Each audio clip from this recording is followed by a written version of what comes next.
Sebelumnya, Assalamualaikum warahmatullahi wabarakatuh.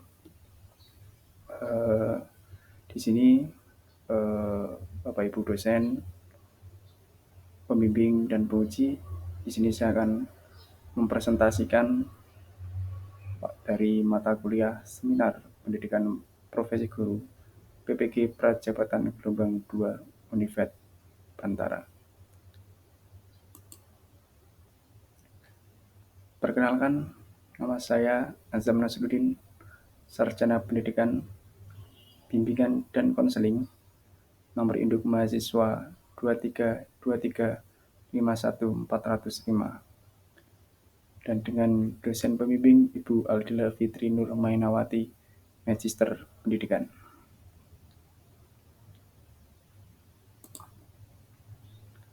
Ya, pertama kita pada pengertian apa itu guru.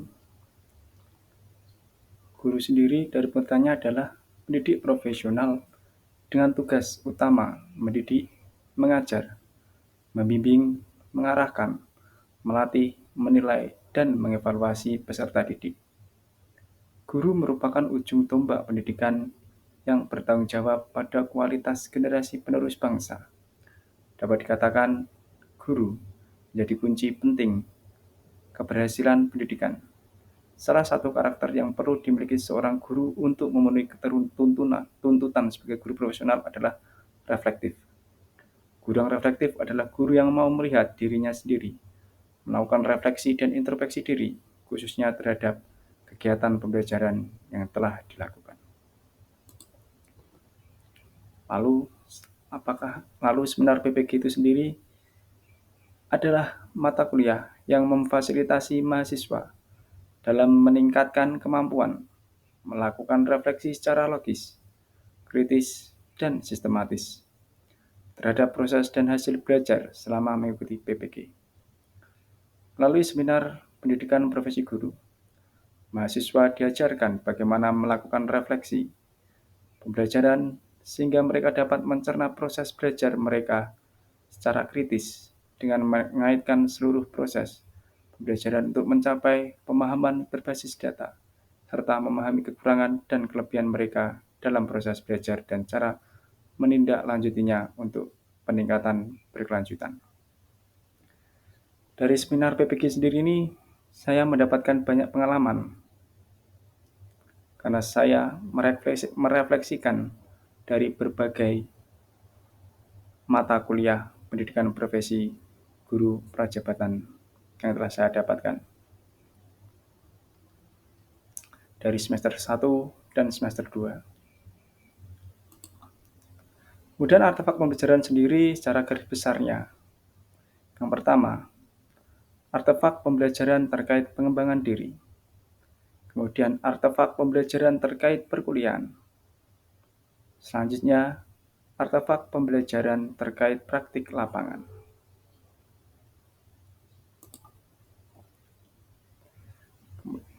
Kemudian dari seminar pendidikan profesi guru sendiri juga merefleksi beberapa mata kuliah. Mata kuliah tersebut diantaranya di semester 1 terdapat mata kuliah inti, yaitu ada filosofi pendidikan, pemahaman tentang peserta didik dan pembelajarannya, prinsip pengajaran dan asesmen yang efektif 1, kemudian praktek pengalaman lapangan 1. Lalu pada mata kuliah selektif, terdapat perspektif sosiokultural dalam pendidikan Indonesia. Selanjutnya pada mata kuliah elektif, terdapat pembelajaran berdiferensiasi. Lanjut di mata kuliah semester 2, pendidikan profesi guru prajabatan di Prodi Bimbingan dan Konseling.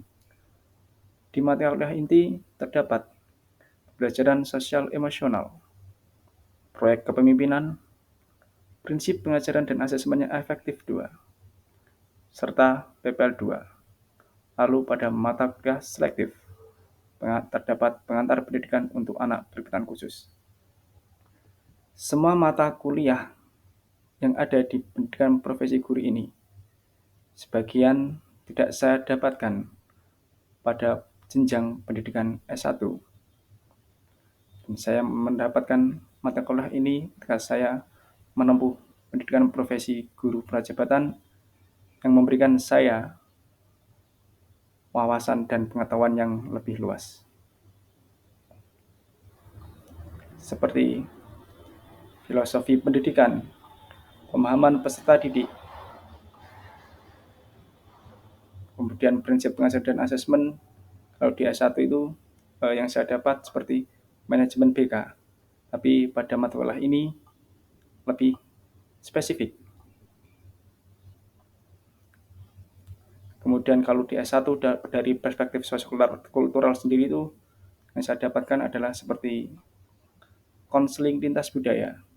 Tapi dalam ini perspektif sosiokultural lebih spesifik dan lebih luas. Pada mata kuliah elektif, saya tidak mendapatkan pemahaman mengenai pembelajaran berdiferensiasi dan saya dapatkan di pendidikan profesi guru. Lalu pada S1 saya tidak mendapatkan materi yang lebih spesifik mengenai pembelajaran sosial emosional. Tapi setelah saya mengikuti PPG, saya lebih spesifik untuk mengetahui dan lebih luas dalam topik materi pembelajaran sosial emosional.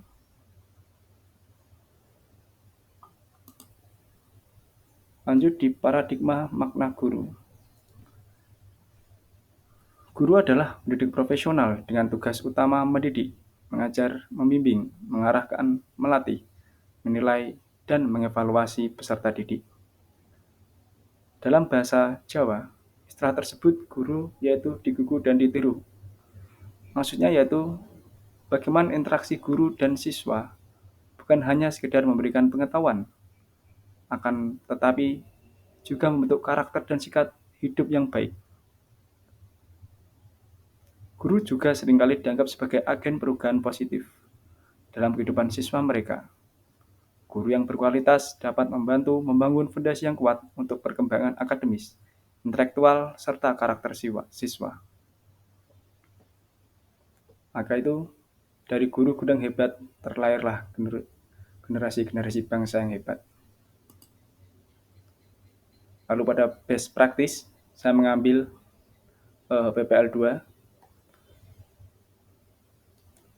Kenapa PL2 saya pilih? Alasannya adalah saya memilih mata kuliah tersebut karena pada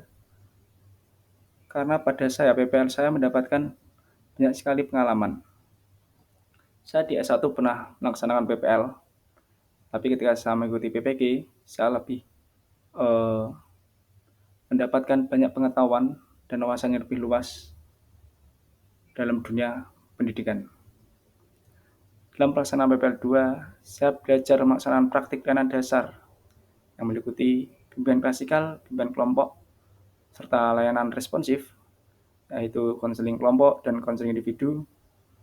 Dan ketika sewaktu PPL saya juga melaksanakan perencanaan karir atau individu dan kemudian juga melaksanakan dugaan sistem guna mendukung tercapainya tujuan sekolah itu sendiri.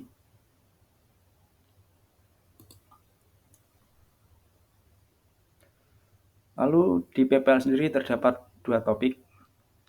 Yang topik pertama yaitu mengenai praktik layanan dasar, dan kemudian yang kedua itu praktik layanan responsif.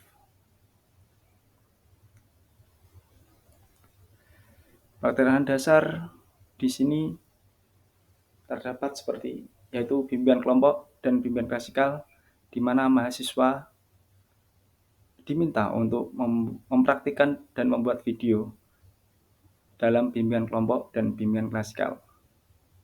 Kemudian pada praktik layanan responsif, mahasiswa juga diminta untuk membuat video layanan konseling individu dan layanan konseling kelompok. Dalam PPL 2 ini, mahasiswa juga belajar mengenai teknik-teknik konseling yang dipraktekkan. Dari S1 yang mungkin kurang paham, dan dengan mengikuti PPG ini mahasiswa menjadi lebih paham dan lebih luas dalam memahami teknik-teknik konseling yang dipraktekkan dalam mengikuti PPL 2 pada program pendidikan profesi guru prajabatan.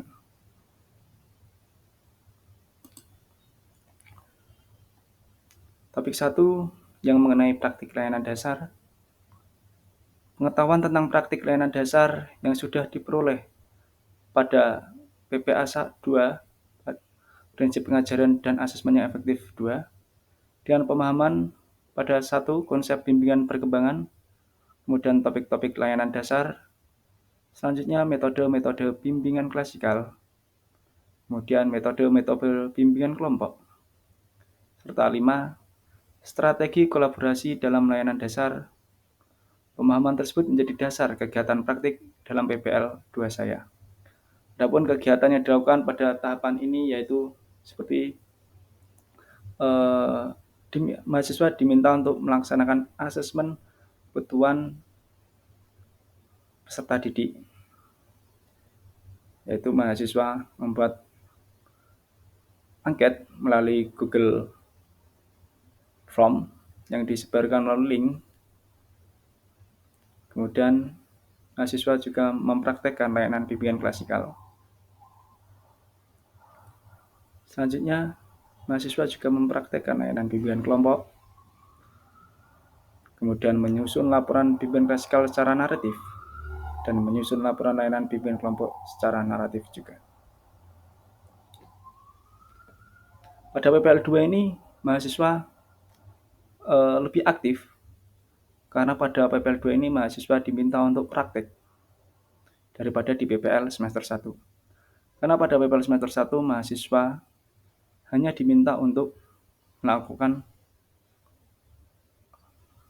observasi, yang mana pada waktu semester 1, mahasiswa tidak sepenuhnya akan memahami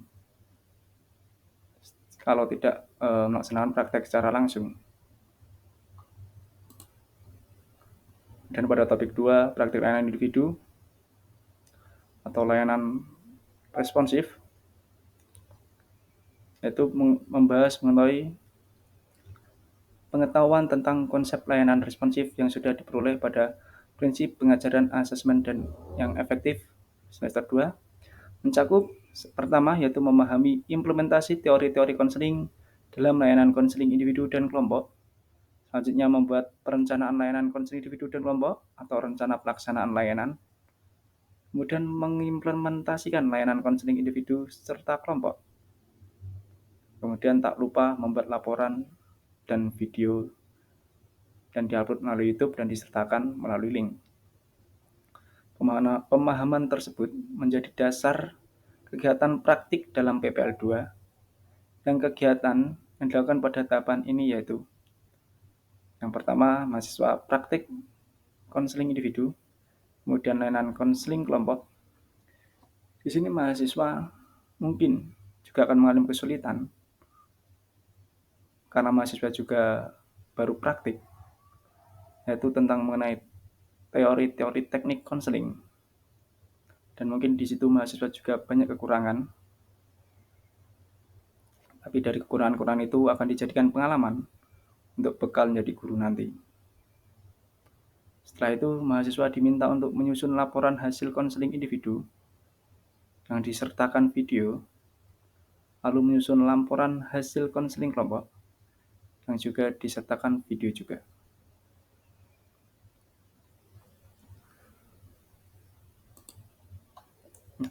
Pada artefak pembelajaran ini, saya mengambil bimbingan kelompok.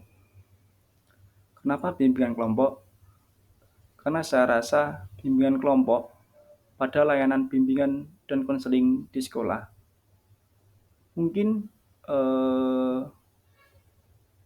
lebih ke bimbingan klasikal, dan bimbingan kelompok sendiri itu jarang terlaksana.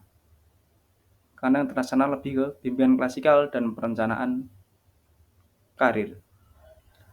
Oleh karena itu, saya memakai bimbingan kelompok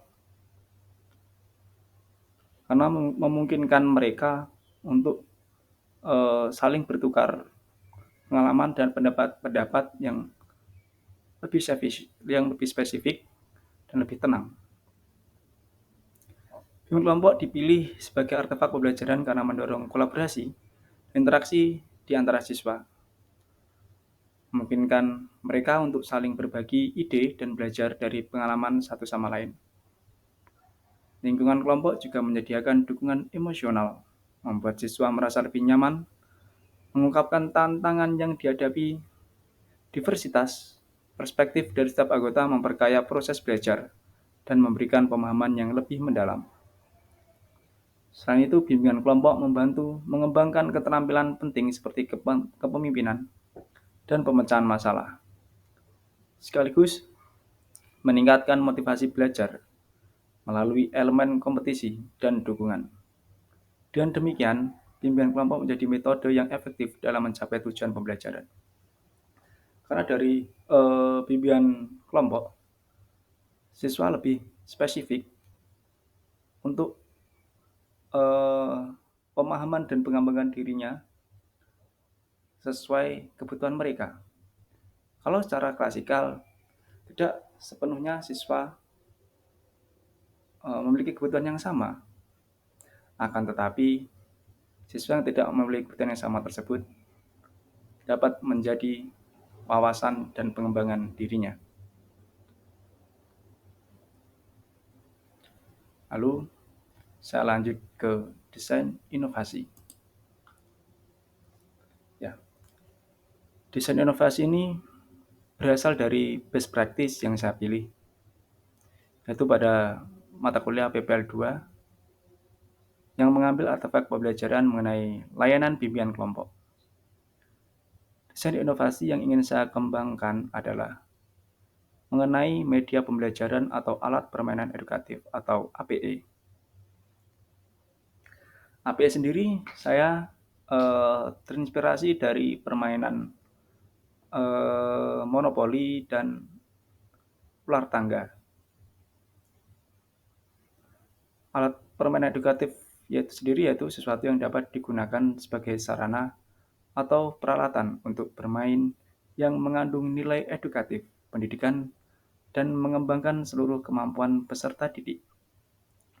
Jenis alat permainan tersebut dapat berupa puzzle, hearts, kartu, atau jenis permainan lainnya yang memiliki manfaat untuk meningkatkan kreativitas, melatih kepercayaan diri, atau memiliki nilai edukatif lainnya.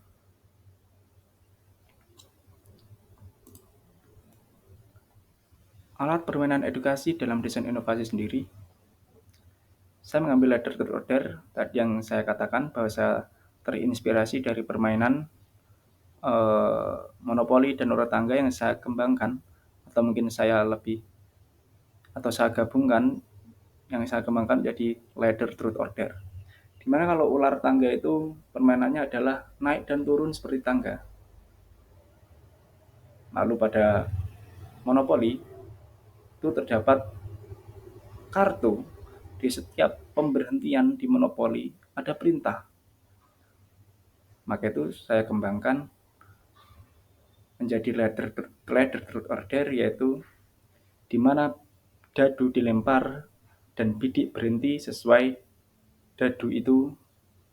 angka yang terdapat di dadu itu, dan melakukan perintah dari setiap nomor di mana bidak atau pion itu berhenti sesuai dengan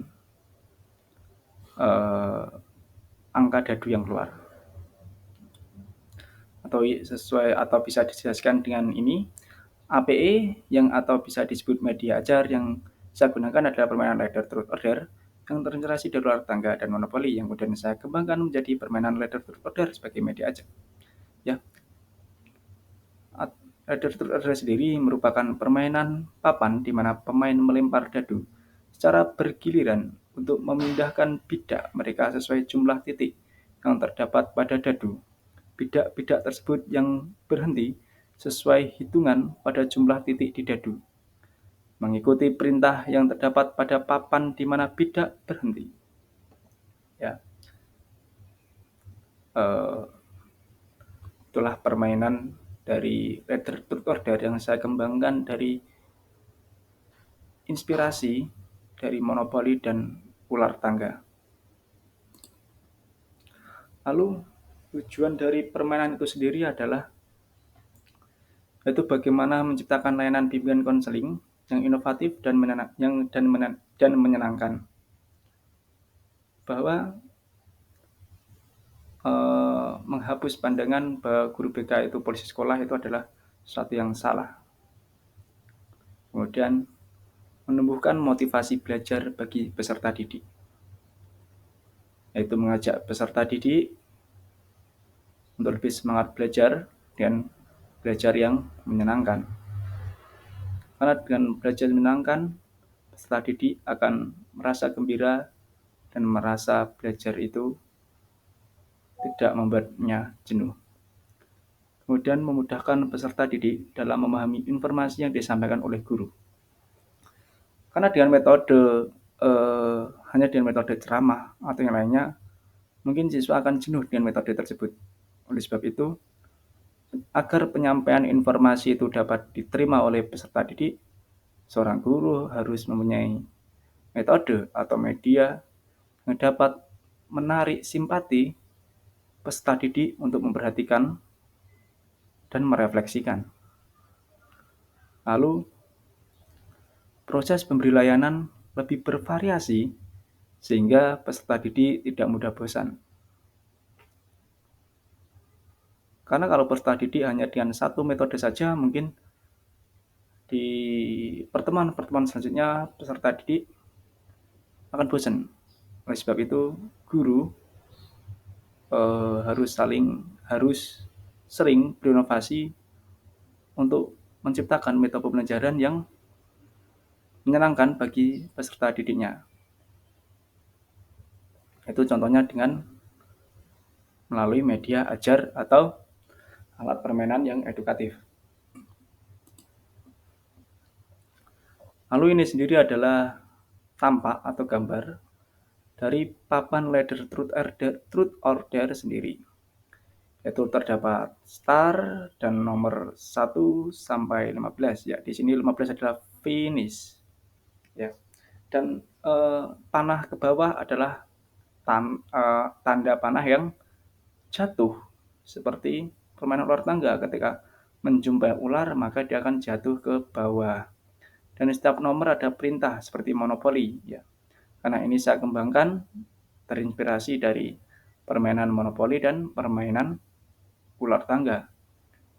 Ya. Lalu karena untuk melatih keterampilan dan pengetahuan peserta didik, saya buatkan kartu truth or dare untuk menjawab dan melaksanakan tantangan dari kartu tersebut.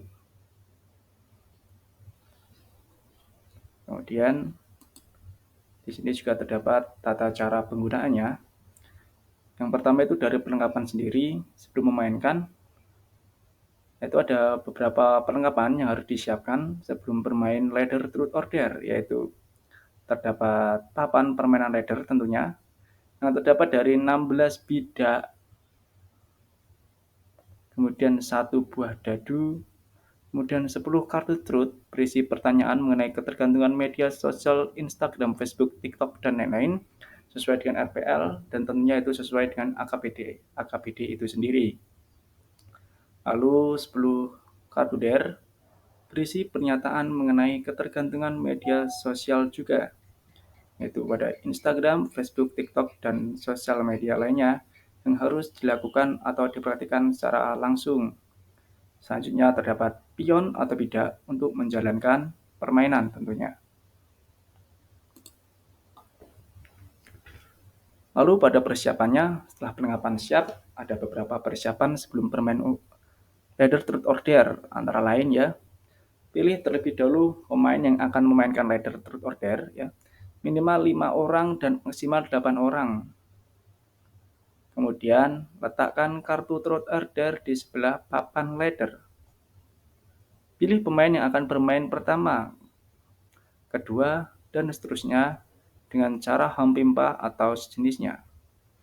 Selanjutnya permainan siap dimulai. Kemudian pada tata cara penggunaan, cara bermain Itu pada cara bermainnya ya. Setelah melakukan persiapan, adapun cara memainkan ladder truth or dare yaitu permainan dimulai dengan melempar satu dadu oleh pemain pertama. Kemudian permainan dimulai dari petak star. Jadi hitungan 1 adalah petak star ke angka 1, itu dihitung 1. Jika pemain mendapatkan jumlah dadu dengan angka 6, maka mendapatkan kesempatan melempar dadu sekali lagi. Setiap pemain mengikuti perintah nomor dari setiap ladder atau tangga ya. Jika pemain berhenti pada ladder dengan perintah angka truth, maka dia harus mengambil kartu truth yang berada di sebelah papan ular tangga dan menjawab pertanyaan di dalamnya.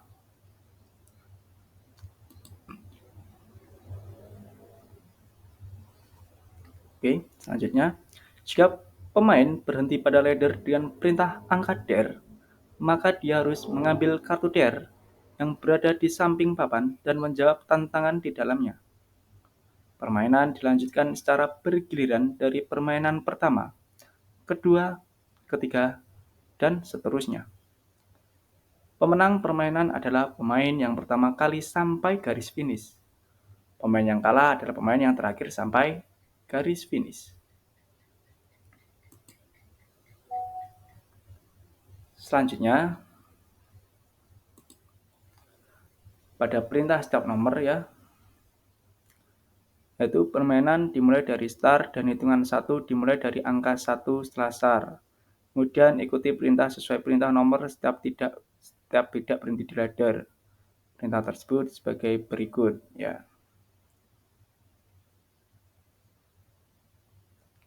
Yaitu sesuai perintah nomor ya. Di nomor 2 perintah mengambil kartu truth. Kemudian di angka 3 pemain dapat melanjutkan permainan, 4 pemain. Oke, di sini adalah ketika di angka 1 pemain mengambil kartu truth ya. Kemudian pemain dapat melanjutkan permainan di angka 2 dan di angka 3 pemain dapat mengambil kartu truth. Di angka 4 pemain mengambil kartu dare. Dan di angka 5 sesuai petunjuk ada panahnya pemain jatuh dan mengulang dari awal. Ketika mengulang dari awal pemain juga harus mengambil kartu truth or dare ya. Bisa truth atau dare sebelum mulai kembali.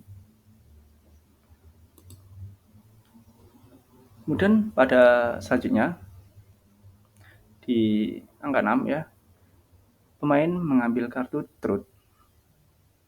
Selanjutnya pemain mengambil kartu dare. Lalu pemain mengambil kartu dare lagi, pemain mengambil kartu truth, dan pada perintah pemain berhenti bermain satu putaran meski mendapatkan 6 titik dadu, pemain tidak bisa untuk melaksanakan putaran lagi meski mendapatkan 6 dadu karena perintah di nomor tersebut adalah pemain berhenti satu putaran. Pemain mengambil kartu dare. Kemudian di hampir finish ya, di nomor 14 pemain jatuh seperti di angka 5. Ketika jatuh, pemain mengulang dari awal. Dan sebelum memulai, pemain mengambil kartu truth or dare. Lalu yang terakhir adalah pemain finish. Jika pemain melebihi hitungan garis finish, maka dihitung mundur. Lalu terdapat isi kartu, yaitu ada kartu truth. Kartu truth yaitu terdapat apa saja tanda-tanda yang menunjukkan seseorang mungkin mengalami ketergantungan media sosial. Lalu bagaimana cara mengetahui apakah kamu sudah mulai menghabiskan terlalu banyak waktu di media sosial? Selanjutnya, pernahkah kamu merasa terganggu atau tidak nyaman jika tidak dapat mengakses media sosial? Terdapat juga apa efek negatif dari penggunaan media sosial. Dan tentunya masih ada banyak lagi ya, 1 sampai 10. Lalu pada kartu dare juga terdapat 10 kartu. Misal yaitu terdapat buatkan atau ucapkan kalimat mengenai dampak negatif ketergantungan media sosial. Buatkan atau ucapkan kalimat apa saja yang membuatmu ketergantungan bermedsos ya. Ini seperti belajar asertif ya untuk peserta didik dalam menanggulangi kecanduan media sosial.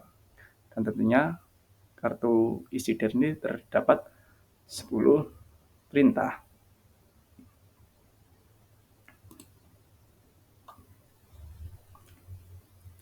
Kemudian untuk rencana tindak lanjutnya, yaitu saya mencoba untuk membuat media ajar yang diterapkan di sekolah tempat mengajar dan manfaatnya. Selanjutnya melakukan koordinasi dengan guru BK lainnya agar penerapan media ajar yang inovatif dan menyenangkan agar jelas dan efektif.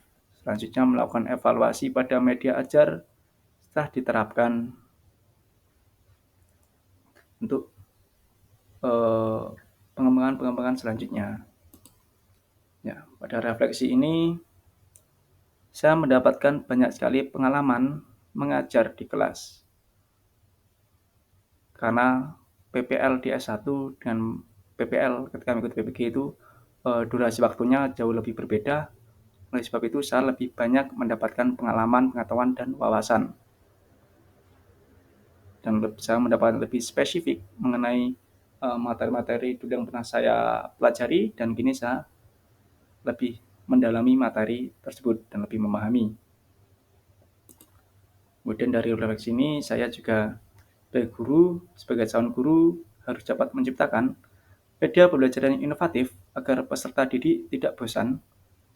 Media pembelajaran inovatif dapat membantu meningkatkan minat dan motivasi belajar peserta didik, serta memfasilitasi pemahaman materi dengan cara yang lebih menarik dan interaktif. Guru itu menjadi penuntun, bukan penuntut. Peran seorang guru bukanlah untuk menuntut atau memaksa siswa untuk mengikuti arah atau pendekatan tertentu dalam pembelajaran, tetapi lebih sebagai penuntun yang membangun siswa menemukan jalan mereka sendiri dalam proses belajarnya. Selanjutnya saya lampirkan juga pada laman Google Drive mengenai rencana pelaksanaan layanan. Pada kartu truth order tentunya saya membuatnya dari indikator dari tujuan RPL itu sendiri. Kemudian di bawahnya terdapat link praktek bimbingan kelompok.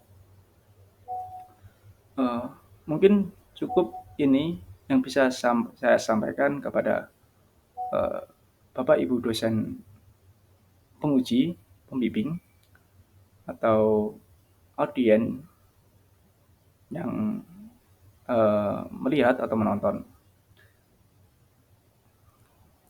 Dalam pembuatan video ini mungkin saya banyak kurangnya karena saya juga masih belajar. Bila ada salah, saya mohon maaf. Billahi taufiq wal hidayah. Assalamualaikum warahmatullahi wabarakatuh.